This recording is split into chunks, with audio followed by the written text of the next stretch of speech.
दसवीं की गणित में अपन पढ़ेंगे प्रश्नावली 3.3 रैखिक समीकरण युग्म है। उसके बाद फर्स्ट में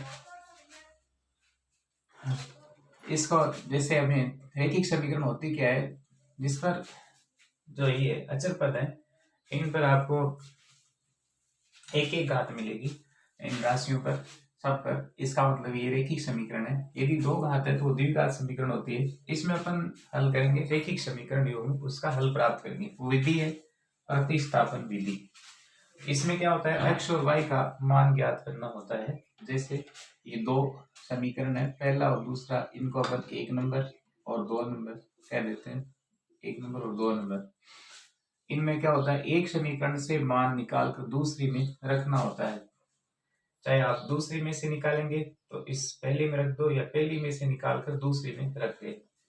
तो इसमें जैसे ये राशि है x और y और 4, ये दूसरी समीकरण अपन लेंगे, समीकरण नंबर 2, x माइनस वाई बराबर 4 से। इसमें क्या है, x बराबर इस y को आप दाहिने पक्ष में ले जाएंगे, पक्षांतर करेंगे तो y प्लस का धनात्मक हो जाता है, प्लस का हो जाता है। अब ये मान आया x का, इसको आप ले जाकर समीकरण नंबर 1 में रख देंगे। पहली समीकरण में रखने पर ऊपर वाली समीकरण 1 नंबर है, इसका मान ले जाकर यहाँ 1 नंबर में रख देंगे। तो x की जगह रखेंगे, x के स्थान पर 4 प्लस वाई, ये हो जाएगा x के स्थान पर, प्लस ये y है बराबर 14। तो इस कोष्टक को अपन खोलेंगे तो ये हो गया 4 प्लस वाई बराबर 14। क्योंकि इसके सामने कोई अंक है नहीं तो ये गुना नहीं होगी, एक को मानते हैं तो ये सभी ऐसा का ऐसा ही रह जाता है। अब y और y जुड़कर 2y हो जाती है, प्लस की है, और ये 4 है, इसको आप पक्षांतर कर लेंगे, दाहिने पक्ष में ले जाएंगे तो 14 माइनस के 4 हो जाएंगे। ये प्लस के धनात्मक है, इधर दाहिनी तरफ जाने पर माइनस का हो जाएगा। 2y बराबर 14 में से आप 4 को घटा देंगे, ये प्लस का है तो प्लस के 10 आपके पास शेष रह जाएंगे। अब y का मान हमें चाहिए तो इस 2 को भी आप इधर दाहिने पक्ष में ले जाएंगे तो 2 बट्टे, यानी ये बट्टे 2 हो जाएगा, 10/2। इसका मतलब आप 2 का भाग इस 10 में दें, तो भाग देने से हमें 5 प्राप्त हो रहा है, 5 दूनी 10। तो ये आया y का मान 5। अब इस y के मान 5 को आप ले जाकर समीकरण ऊपर वाली किसी में भी आप रख सकते हैं, तो आपके पास x का प्राप्त हो जाएगा मान। y बराबर 5 को समीकरण नंबर 1 में रखा, पहली में ले जाकर आप रख देंगे y के स्थान पर। पहली समीकरण आपके पास रखी हुई है x प्लस वाई बराबर 14, ये दी हुई है। अब इसमें y की जगह आपको लिखना है केवल 5 बराबर 14। इस 5 को आप इधर ले जाएंगे दाहिने पक्ष में तो हमें x का मान प्राप्त होगा 14 माइनस के 5। 14 में से आप 5 को घटाएंगे तो हमारे पास प्राप्त होगा मान 9। अतः आप उत्तर लिखेंगे, उत्तर इसके जो उत्तर आप यहाँ दिखाते हैं, उत्तर x बराबर तो आया 9 और y बराबर आया 5। इस तरह से अपन इस पहले क्वेश्चन को 1 नंबर के 1 को हल कर सकते हैं। अब है दूसरा, ये वाला ST वाला। इसमें इसको अपन पहले 1 नंबर कह देंगे, दूसरी को 2 नंबर कह देंगे। अब क्या है, पहली तो सरल समीकरण पर दूसरी में क्या होता है, इसमें बट्टे हैं, यानी ये भिन्न के रूप में है, तो इस बट्टे को आप हटाएंगे तो इसका मतलब इसके नीचे वाली जो संख्याएं है हर वाली, ये अंश है, ये हर है, हर वाली संख्याओं का आप लघुत्तम लेंगे। हर वाली संख्या है 3 और 2, इसका लघुत्तम इस तरह से अपन लेना पहले सीख चुके हैं। इसमें 2 का भाग देंगे तो इसमें भाग जाएगा नहीं, इसमें 1 भाग जाएगा। अब 3 का ले ले, 1 और 1, तो 2 × 3 बराबर होगा 6, तो इसका मतलब इसका लघुत्तम 6 आया। आप क्या करेंगे, ये जो लघुत्तम है इससे समीकरण नंबर 2 को 6 से गुणा करने पर, गुणा करेंगे 6 से गुणा, तो s/3 गुणा 6, यानी प्रत्येक राशि को दोनों पक्षों को आप गुणा करेंगे, t/2 गुणा 6 बराबर 6 गुणा 6। 3 का भाग 6 में लगाया 2 बार जाएगा, 2 का भाग 6 में लगाया 3 बार जाएगा, ये कटेगी नहीं, ये इंटू यानी गुणा ही होगी। 2 को s से गुणा किया तो 2s आया 2s, 3 को t से गुणा किया तो 3t बराबर 6 6 36, यानी 6 का पड़ा 6 बार बोल देंगे 36 प्राप्त हो रहा है। ये नंबर 3 समीकरण। अब 3 नंबर सरल है और ये पहली समीकरण सरल है। अब इन दोनों से आप प्रतिस्थापन विधि से इनको हल करेंगे।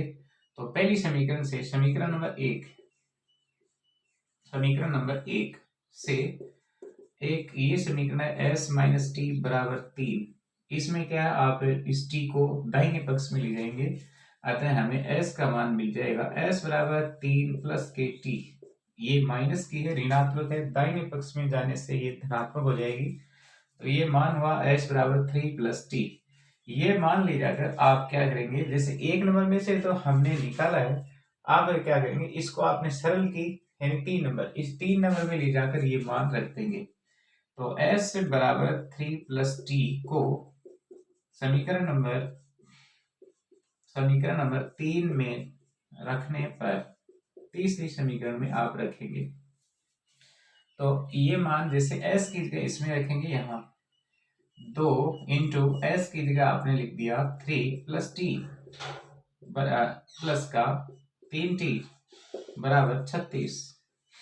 अब 3 दूनी 6 प्लस ये हुआ 2t प्लस ये हुआ 3t प्लस ये 36।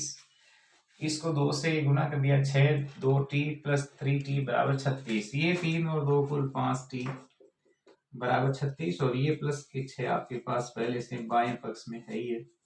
बाएं पक्ष में 6 को भी इधर दाहिने पक्ष में ले जाएंगे तो 5t बराबर ये 36 माइनस के हो जाएंगे 6, यहाँ प्लस के हैं, इधर दाहिनी तरफ ले जाने से ऋणात्मक हो जाते हैं। अतः t बराबर यानी 5t का मान 36 में से 6 को घटाने पर 30। अब इस केवल t का चाहिए तो 30/5, क्योंकि ये गुणा है और 5 का भाग लगाने से t बराबर 6 प्राप्त होगा। अतः हमारे पास दोनों के उत्तर, अब यदि t का तो प्राप्त हो गया, अब आप s का ज्ञात कर लेंगे। t बराबर 6 को चाहे 1 नंबर में रख दें चाहे आप 3 नंबर में रख दें, 6 को समीकरण नंबर 1 में रखा पहली समीकरण में। तो s माइनस ये समीकरण है पहली, t बराबर 3। अब इसमें s का मान प्राप्त कर रहे हैं, t का मान आपने 6 लिख दिया बराबर 3। इस 6 को दाहिने पक्ष में ले जाएंगे तो s बराबर 3 प्लस के 6 और s बराबर 6 और 3 कुल 9। तो आप आंसर यानी उत्तर लिख देंगे s बराबर 9 और t बराबर 6। ये हमें दोनों के मान प्राप्त होंगे। अब अपन हम करेंगे समीकरण 3 को, जो सरल रैखिक समीकरण है।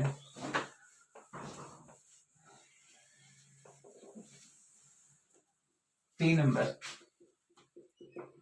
इसमें 3x माइनस वाई बराबर 3 तथा दूसरी ऐसे भी लिख सकते हैं अपन, ये 1 नंबर, और दूसरी समीकरण है 9x माइनस 3y बराबर 9। ये 2 नंबर समीकरण। अब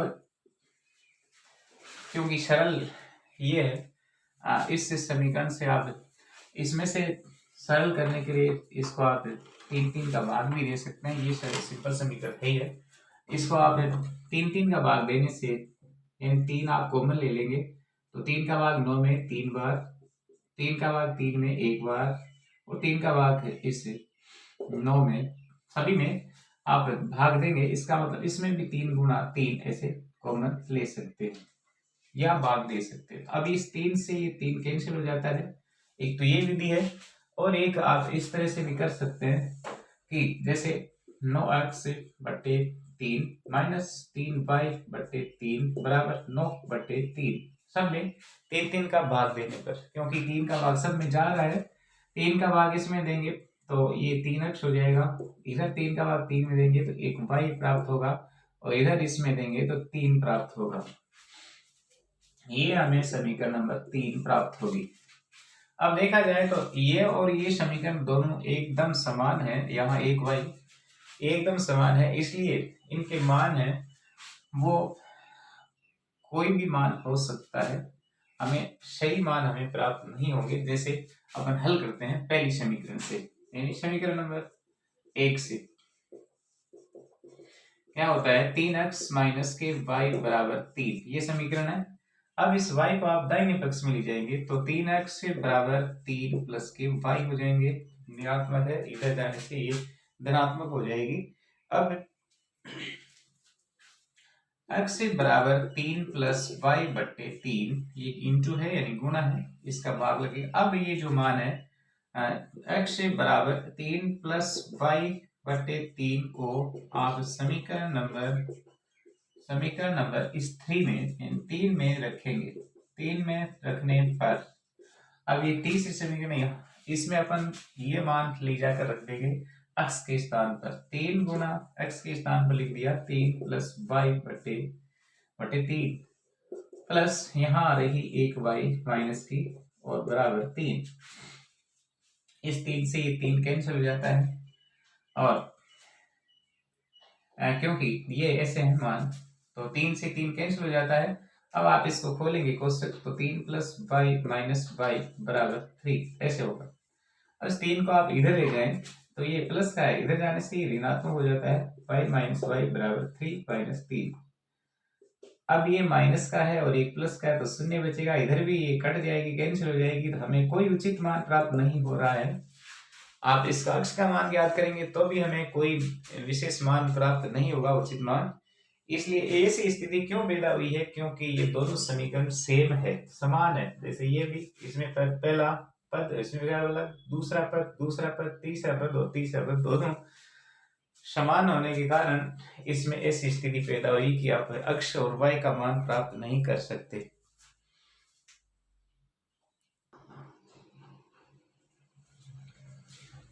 चौथी समीकरण में ये दशमलव की संख्याएं हैं, दशमलव आपको हटाना होगा, इसको आप 1 नंबर कहेंगे, इसको 2 नंबर कहेंगे समीकरण नंबर। अब समीकरण नंबर 1 से 1 व 2 दोनों से ही दशमलव को हटाएंगे तो आप करेंगे कि 2x बटे 10 ऐसे हो जाएगी, क्योंकि यहाँ से एक पॉइंट के सामने एक अंक होने के कारण यहाँ 10, इस दशमलव को आप हटाएंगे तो ऐसे 10 आ जाएगा। दूसरी संख्या है ये 3 है, इसको अपन 3 ही मान 3 बटे 10, क्योंकि दशमलव हटाया 10 आ गया, यहाँ 1 और 3 के बीच में दशमलव होने के कारण एक अंक है इसलिए 10। अब आप इसको सरल कर लेंगे, सरल करेंगे तो ये 10 को आप क्या करेंगे, इसको गुणा करने पर समीकरण के दोनों पक्षों को, क्योंकि ये 10 को आप हटा रहे हैं इसलिए दोनों पक्षों को 10 से गुणा करने पर, दोनों पक्षों को अपन गुणा करेंगे 10 से, 2x बटे 10 इंटू 10 प्लस 3y बटे 10 इंटू 10 बराबर 13 बटे 10 इंटू 10। 10 से 10 सबका कैंसिल हो जाएगा ऐसे, और हमें सरल समीकरण प्राप्त होगी 3y बराबर 13। आप इसको 3 नंबर दे सकते हैं। इसी तरह नंबर 2, ये 2 वाली समीकरण, इसका भी आप दशमलव हटाएंगे तो ये होगा 4x बटे 10, इधर का दशमलव हटा देंगे तो 5y बटे 10, और इसका भी दशमलव हटा देंगे तो 23 बटे 10। अब इसको भी आप क्या करेंगे, समीकरण के दोनों पक्षों को 10 से आप लिखेंगे, समीकरण के इसको भी समीकरण के दोनों पक्षों को 10 से गुणा करने पर, तो अब हम 4x बटे 10 गुणा 10 प्लस 5y बटे 10 गुणा 10 बराबर 23 बटे 10 गुणा 10। 10 सबके कैंसिल हो जाएंगे, बचेगा 4x प्लस 5y बराबर 23, ये बची, इसको कहेंगे अपन 4 नंबर समीकरण।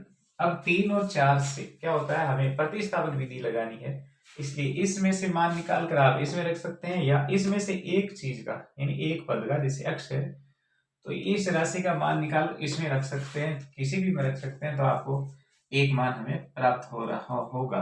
तो इस तरह से जैसे अपन इस समीकरण नंबर 3 से, समीकरण 3 से 2x, इसको 3y को आप इधर ले जाएंगे तो 13 माइनस के 3y ऐसे हो जाएंगे। x बराबर 13 माइनस 3y बटे 2, इस तरह से प्राप्त होगा ये मान। अब ये मान ले जाकर आप 4 अंक में रखेंगे। आपको लिखना होगा x का मान समीकरण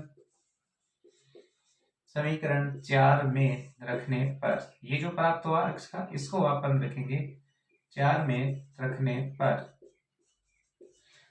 यहाँ 4 इंटू 13 माइनस 3y बटे 2 ऐसे होगा। इसको आप इसको कोष्टक भी लिख लें, क्योंकि अनेक संख्याएं हैं, कक्वापी संख्या, इसलिए प्लस 5y बराबर 23, ये 5y ये 23। अब इस 2 से ये 4 कैंसिल हो रहा है 2 बार, 13 को आप 2 से गुना करेंगे 26, ठीक है, 13 दूनी 26 और 3 दूनी 6y प्लस के 5y बराबर 23 ऐसे प्राप्त हुआ।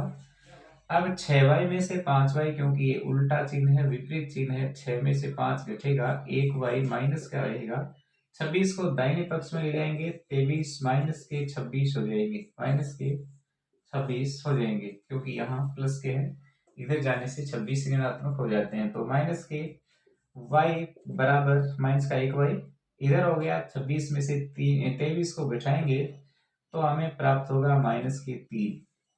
अब y बराबर होगा माइनस के 3 बटे माइनस का 1, इसको आप भाग देंगे तो ये माइनस से माइनस कैंसिल हो जाता है और y बराबर प्राप्त होगा 3। अब ये 3 है, इस 3 को आप समीकरण नंबर, चाहे आप इस पहली में इस 3 नंबर में रख दो, चाहे आप 4 नंबर में रख दो, हमें x का मान प्राप्त हो जाएगा। तो जैसे अपन इस 3 नंबर में रखेंगे, y बराबर 3 को समीकरण इस 3 में रखने पर तीसरी में रखते हैं, तो ये है तीसरी समीकरण, 2x प्लस के 3y बराबर 13। अब क्या है, y बराबर 3, तो यहाँ 2x प्लस 3 गुना 3 बराबर 13, y की जगह 3 रख दिया, 3 तिया 9 हो गया, ये हो गया 2x प्लस के 9 बराबर 13, 2x बराबर 13 माइनस के 9, ये इधर जाने से ऋणात्मक हो गई, और 13 में से 9 को घटाएंगे तो 4 प्राप्त होगा। x बराबर मिलेगा 4 बटे 2, इसका मतलब x बराबर 2। अतः उत्तर आपको लिखना होगा इस समीकरण के x बराबर 2 हल और y बराबर 3, ये दोनों हल प्राप्त हो रहे हैं इस रैखिक समीकरण योगुन के।